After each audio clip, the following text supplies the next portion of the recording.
साढ़े साती के समय मानसिक तनाव और गरीबी, यही दो प्रमुख धर्म युद्ध होते हैं व्यक्ति के जीवन में। लेकिन जैसे ही साढ़े साती समाप्त हो जाती है, यह धर्म युद्ध भी समाप्त हो जाता है। अब बारी आती है आपके कर्म युद्ध की। तो कर्म का युद्ध तभी जीता जा सकता है जब मानसिक तनाव और गरीबी न हो। तो याद रखिए, ये समय वो आ चुका है जब आपको कर्म युद्ध को भी जीत के रहना है। तो इसके लिए आपको क्या करना है? तो सबसे पहले जो भी आपकी आधी अधूरी योजनाएं बची हों, जो भी आपकी आधी अधूरी प्लानिंग जो है, हॉबी है, आपकी एम्बिशन है, वह बची हुई हैं, उन सब को पूरा करने का समय जो है वो आ चुका है। और आप अपनी योजनाओं में विस्तारवाद को प्राथमिकता दीजिए, अर्थात जो भी आपकी योजनाएं हैं उन्हें बड़े से बड़े लक्ष्य दीजिए और उनको पूरा करिए। तो धर्म युद्ध समाप्त हो चुका है और कर्म युद्ध अब जीतने की बारी आपकी आ चुकी है। इसके लिए आपको सबसे पहले स्थायी संपत्ति बनाने की कोशिश करना चाहिए। अभी तक क्या हुआ था साढ़े साती में? आप मारे मारे घूमते रहते थे। स्थायी संपत्ति की तो बात दूर, 2 जून की रोटी जुटाने में ही आपको काफ़ी मशक्कत करनी पड़ती थी। तो स्थायी संपत्ति को जुटाइए। लेकिन अब प्रश्न उठता है कि स्थायी संपत्ति को कब जुटाएं, रियल एस्टेट के बिजनेस में कब घुसें? तो उसके लिए एक बात को याद रखिएगा कि अभी मंगल देव गोचर में नीच के चल रहे हैं और 6 जून के बाद ये इनका नीच भंग हो जाएगा। ये अपनी कर्क राशि को छोड़ करके सिंह राशि में आ जाएंगे और सिंह राशि उनके परम मित्र सूर्य की राशि है और मंगल देव स्वयं अग्नि ग्रह हैं और जो सिंह राशि है वो भी अग्नि तत्व राशि है। तो अग्नि तत्व का अग्नि तत्व में जाने से मंगल की पावर बहुत तेजी से बढ़ेगी और जब मंगल की पावर तेजी से बढ़े तो फिर आपको जो स्थायी संपत्ति है, जमीन है, जायदाद है, रियल एस्टेट का बिजनेस है, तभी इसमें आपको प्रवेश करना है। उसके पहले अगर आप प्रवेश कर गए तो फिर आप कहेंगे कि साढ़े साती तो महाराज समाप्त हो गई, लेकिन हमको तो नुकसान लग गया। आप ठीक ढंग से कुंडली को देखते नहीं हैं, उसका विश्लेषण नहीं करते हैं, जिसके कारण से ये सारी दिक्कतें आपको जीवन में आती रहती हैं। यहाँ पर एक बात और याद रखिए कि यदि आपकी कुंडली में, जन्म कुंडली की मैं बात कर रहा हूँ, उसमें मान लीजिए शनि बहुत कमज़ोर हैं, तो जब शनि बहुत कमज़ोर होते हैं तो क्या होता है? हर कार्य में बहुत देरी लगती है, जीवन में संघर्ष बढ़ता है, तनाव बहुत ज़्यादा होता है, अकेलापन महसूस होता है, गरीबी दामन नहीं आपका छोड़ती है। तो अगर आपकी कुंडली में शनिदेव कमज़ोर हैं और उनकी अभी दशाएं चल रही हैं तो आपको कुछ काम करने, तो आप कर्म युद्ध को जरूर जीत जाएंगे। तो वह कौन से काम करने हैं? मैं आपको कुछ व्यवहारिक कर्म बताता हूँ। देखिए, शनि जो हैं वह गरीबों का प्रतिनिधित्व करते हैं। शनि देव को मजदूर या श्रमिक भी कहा गया है। शनि देव को वृद्ध या बूढ़ा व्यक्ति भी कहा गया है।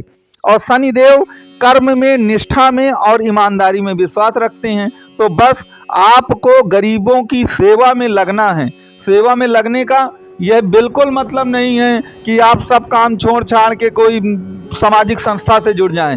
गरीबों की सेवा का तात्पर्य केवल इतना है कि किसी गरीब को आपको सताना नहीं है और कोई भी व्यक्ति जो ज़रूरतमंद है, आप उसकी समय अनुसार जितनी भी मदद कर सकें वो आप उसकी कर दीजिए।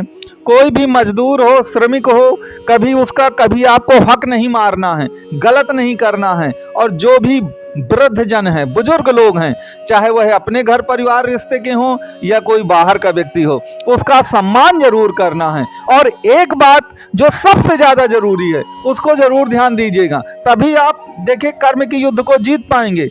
शनि देव हमेशा ईमानदारी और कर्मनिष्ठा से काम करते हैं।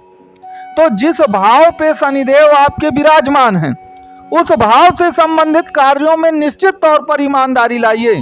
जैसे मैं उदाहरण के लिए बता रहा हूँ, मान लीजिए शनिदेव आपके चतुर्थ भाव में विराजमान है कुंडली में, तो चतुर्थ भाव आपकी माता का है।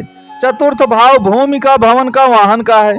तो जहाँ तक माता से संबंधों को हमेशा बना के रखिए। अगर वहाँ पर आप मन मुटाव करते हैं या माता के लिए कुछ भी ऐसा बोलते हैं जो उचित नहीं है, कुछ भी ऐसा सोचते हैं जो नहीं सोचना चाहिए आपको, तो याद रखिए वहाँ पे शनि आपके खराब हो जाएंगे, फिर जीवन में संघर्ष बढ़ जाएगा। अगर जमीन जायदाद से कोई मसला है और उसमें आप अगर बेईमानी की सोचते हैं तो वहाँ भी बिगड़ जाएगा। क्यों? क्योंकि शनि चतुर्थ भाव में अगर बैठे हैं आपके, और शनि तो ईमानदारी के प्रतीक हैं, वो बेईमानी करते नहीं हैं। और अगर आपके मन में ऐसा भाव आया कि यार इस ज़मीन में मैं बेईमानी कर ले जाऊं, तो फिर बात वहाँ पर बिगड़ जाएगी। तो आपको इसी प्रकार से, मैंने तो केवल चौथे भाव का उदाहरण दिया है, आप सप्तम भाव का भी उदाहरण ले सकते हैं। वह वैवाहिक जीवन का भाव है।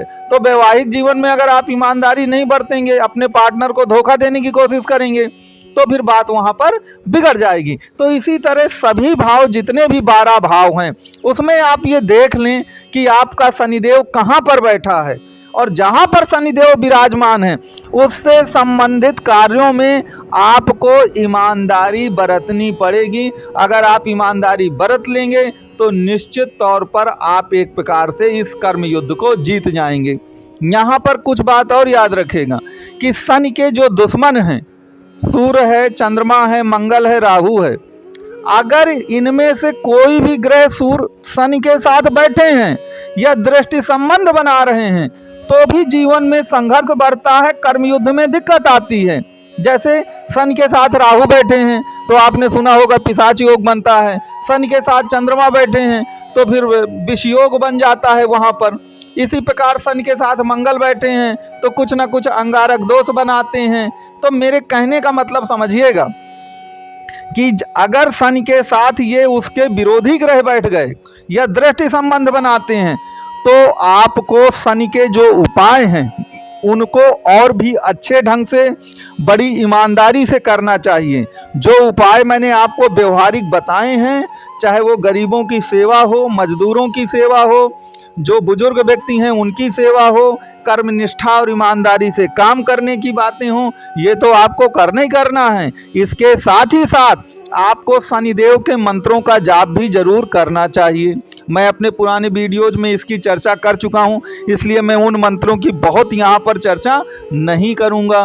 तो शनिदेव के उपाय ये आप जरूर करिए। अब देखिए, असली बात तब समझ में आएगी जब आपकी मूल जन्म कुंडली देखी जाएगी कि कौन सा ग्रह शनि के साथ बैठा है, कितनी डिग्री में बैठा है, किस नक्षत्र में बैठा है। तभी जाकर एक उचित दवा, आपके मर्ज की जो दवा है वो सही ढंग से की जा सकती है। तो आप यदि कुंडली का विश्लेषण करवाना चाहें तो आपको कॉल और व्हाट्सएप का नंबर दिया गया है, आप दिए गए नंबर पे कांटेक्ट कर सकते हैं। और व्हाट्सएप या यूट्यूब के कमेंट बॉक्स में अपने सुझाव देकर ये ज़रूर बताइएगा कि आप मकर राशि के बारे में क्या सोचते हैं, कौन सा वीडियो बनाना चाहिए, और यदि आप मकर राशि के जातक हैं तो आपकी जीवन में क्या क्या समस्याएं हैं, सभी प्रश्नों के उत्तर आपको दिए जाएंगे।